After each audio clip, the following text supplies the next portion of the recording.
Hello viewers, নতুন ভিডিওতে আপনাদের স্বাগতম। আজকে আমরা দেখব আপওয়ার্কে কিভাবে ওয়ার্ক সাবমিট করতে হয়।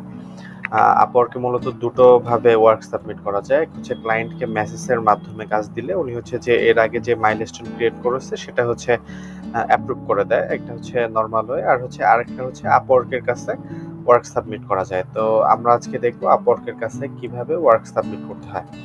আর গত পর্বে আমরা দেখেছিলাম হচ্ছে কিভাবে আপওয়ার্কের প্রোফাইল যেটা আছে, প্রোফাইল ইউআরএল কিভাবে কাস্টমাইজ করতে হয়। তো যারা ভিডিওটি দেখেননি, আমি ডিসক্রিপশনে লিঙ্ক দিয়ে দিব, আপনারা চাইলে দেখে নিতে পারেন। তো রিসেন্ট যেটা হয়েছে, আমি গত মাসে একটি কাজ সম্পন্ন করেছি, যেটার পেমেন্ট আমি এখন পর্যন্ত পাইনি। আমি মেসেজের মাধ্যমে ক্লায়েন্টকে কাজ জমা দিয়েছি, এরপর থেকে হচ্ছে ক্লায়েন্ট লাইনে আসেনি। তো সেই অনুযায়ী হচ্ছে আমি পেমেন্টও পাইনি। তো আমি চাচ্ছি যে আপওয়ার্কের কাছে কাজটা জমা দেওয়ার জন্য। তো আপওয়ার্কের কাছে কাজ জমা দিলে কি হয় এবং আমি পেমেন্ট পাই কিনা সেটা ভিডিওর মাধ্যমে দেখতে দেখতে কাজ করার সময় আপনাদের ডিটেলস বলবো। তো চলুন আপনাদের সাথে নিয়ে কিভাবে কাজ সাবমিট করতে হয় আপওয়ার্কের কাছে সেটা করি এবং বিস্তারিত সেখানে কথা হবে।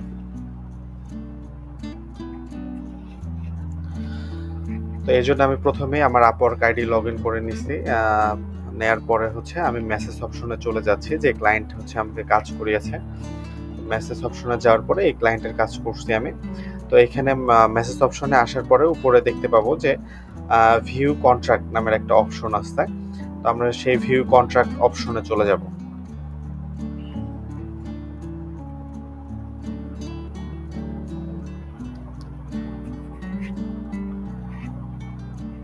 ভিউ কন্ট্রাক্ট অপশনে যাওয়ার পরে এখানে দেখতে পাচ্ছি যে আমরা হচ্ছে ক্লায়েন্ট যে প্রজেক্ট প্রাইস ছিল $150, তারপরে হচ্ছে এখানে উনি মাইলস্টোন ক্রিয়েট যেটা করছে $150।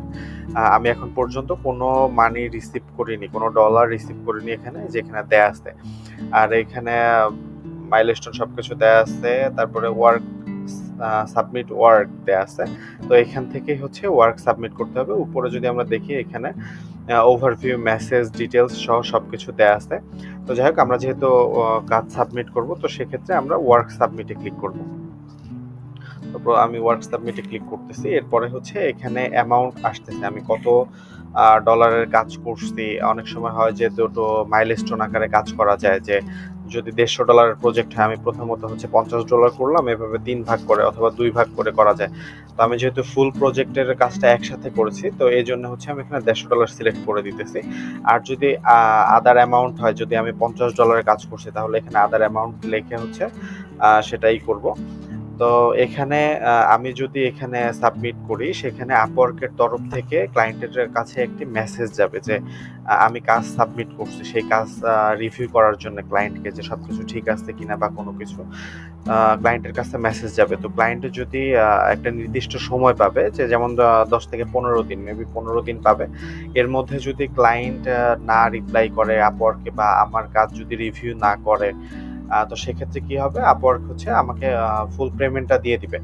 আর এর মধ্যে চাইলে ক্লায়েন্ট যদি লাইনে আসে, লাইনে আসার পর উনি চাইলে এই করতে পারে, দেখতে পারে যে আমার কাজ ঠিক আছে কিনা, সেই অনুযায়ী যদি কোনো চেঞ্জের প্রয়োজন হয় সেটা আমার সাথে কথা বলতে পারে। এই তো আমি যেটা হইছে, গত মাসে হচ্ছে আমি কাজ জমা দিয়েছি সেপ্টেম্বরের 7 তারিখে। আজকে হচ্ছে 10 তারিখ, অক্টোবরের 10 তারিখ, অলমোস্ট 1 মাসের বেশি হয়ে গেছে। তো সেজন্য আমি চাচ্ছি যে আপওয়ার্কের কাছে কাজটা সাবমিট করি। এত দীর্ঘদিন থেকে হচ্ছে ক্লায়েন্ট লাইনে আসেনি। এই তো আমি পেমেন্টের ব্যাপারে ওনার সাথে কথা বলতে পারিনি। এজন্য হচ্ছে আমি কাজ সাবমিট করতেছি আপওয়ার্কের কাছে। তো এজন্য আমি যেটা করব, প্রজেক্টের হচ্ছে ওনার রিকোয়ারমেন্ট অনুযায়ী আমি কতগুলো কাজ করছি আমি আগে থেকে লিখে রাখছি। এই যে আমার হচ্ছে ডিটেইলস, সবকিছু ডিটেইলসগুলো এখানে দেয়া আছে।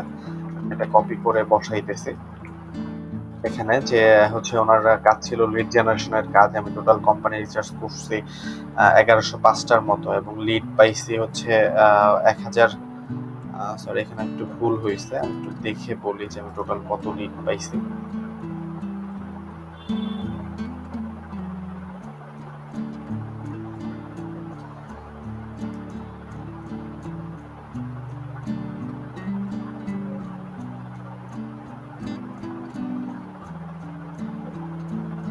এখানে আমি 1016টার মতো লিড পাইছি। তো এখানে আমি লিখে দিতেছি যে আমি 1016টা লিডের মতো ডেলিভারি করছি। তো স্ট্যাটাস কমপ্লিট। আমি এখানে একটা গুগল ফাইল দিয়ে দিছি, গুগল শিট দিয়ে দিছি আমি এখানে। ক্লায়েন্ট চাইলে সেই শিটটা দেখতে পারবেন।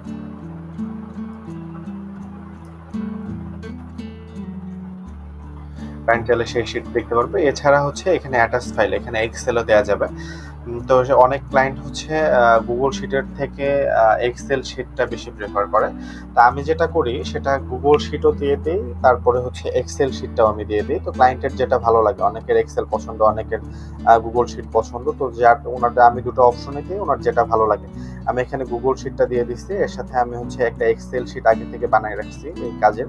তো সেটা হচ্ছে অ্যাটাচ করব। তো এখানে অ্যাটাচ করার জন্য এখানে অ্যাটাচে ক্লিক করলে ফাইলটা করা যাবে। আর এখানে আরেকটা যে বিষয়, এখানে হচ্ছে সর্বোচ্চ 25 এমবির ফাইল দেয়া যাবে। এই যে এখানে লেখা আছে যে সর্বোচ্চ 25 এমবির ফাইল দেওয়া যাবে। আমার এক্সেল ফাইল কয়েক কেবির হবে, যাই হোক। তো ফাইলটা অ্যাটাচ করার জন্য আমি অ্যাটাচ ফাইলে ক্লিক করতেছি। এরপরে যে এখানে লেখা আছে লিড জেনারেশনের ফাইলটা সিলেক্ট করে এখান থেকে অ্যাটাচ করে দিছি। এই ছিল মূলত হচ্ছে কিভাবে করব। ক্লায়েন্টের কাছে মেসেজটা যাবে, সবকিছু আমি আবার চেক করে নিচ্ছি। হ্যাঁ, সবকিছু ঠিক আছে। কাজ লিড জেনারেশন কাজ করেছি, কতগুলো লিড পেয়েছি এবং এর স্ট্যাটাস দিয়ে দিয়েছি যে এটা আমার কমপ্লিট হয়েছে কাজটা এই। এবং গুগল ফাইল সহ এক্সেল ফাইল দুটোই দিয়ে দিচ্ছি। তো যাই হোক, এখন সাবমিটে যদি আমি ক্লিক করি, চলুন দেখি কি হয়। আমি সাবমিটে ক্লিক করে দিচ্ছি। তো চলুন দেখা যাক যে কি মেসেজ অপশনে কোনো কিছু, এই যে নিচে একটা ফাইল জমা হয়ে গেছে অলরেডি 9 সেকেন্ড অ্যাগো। এখানে রিসেন্ট ফাইল, এখানে আমি হচ্ছে যে ক্লায়েন্টকে যতগুলা ফাইল এখানে দিব, সেখানে এখানে একটা এখানে ফাইলগুলো চলে আসবে। তো সেক্ষেত্রে আমি একটা ফাইল সাবমিট করছি, এখানে দেখাইতেছে যে 19 সেকেন্ড আগে করছে। তো আমি যদি মেসেজ অপশনে যাই, এখানে এই যে চলে আসছে, ডিটেলস চলে আসছে যে Rakibul Islam request payment for the milestone. এরকম আমি যে তার কাছে রিকোয়েস্ট করছি, সেটা আপওয়ার্কের পক্ষ থেকে তার কাছে হচ্ছে মেসেজ চলে গেছে। এই এই ছিল আজকে কিভাবে কাজ সাবমিট করতে হয় এটার ভিডিও।